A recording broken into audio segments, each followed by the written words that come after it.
Yung iba, umiiyak dahil sa love life nila. Pero yung iba, umiiyak dahil nalaman nilang may malubha silang sakit o kaya naman nawalan ng mahal sa buhay. Naawa ko doon sa taong niloko o hindi binigyan ng maganda o maayos na love life.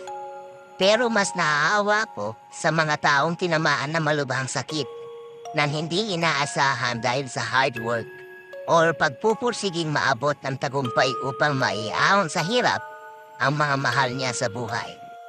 My point is, mas mahalaga ang kalusugan, lalong-lalo na ang buhay natin. Isa lang ito at hindi na maibabalik pa kung mawala. Pahalagahan natin yun dahil walang kakwenta-kwenta kung umiiyak o nagdadalamhati ka nang dahil lang sa isang lalaki o babae na hindi naman para sa iyo. Isipin mo na lang na maswerte ka at yan lang ang nararanasan mo. Lagi mong ilalagay sa paa mo ang katayuan ng ibang tao.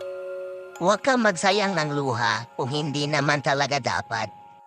Maswerte ka kasi may mga may pamilya, may magulang, at mga kaibigan na hindi ka tatalikuran sa likod ng mga katangahan mo sa pagmamahal. Learn how to value life. Huwag mo ilaan ang sarili mo, luha mo, pera mo at effort mo. Kung alam mong hindi mag-earn for that. Ang love, nandyan lang yan. Darating yan sa tamang panahon.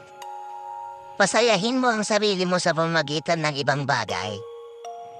Just learn to appreciate things, what you have, and things what you can do to yourself to make you happy.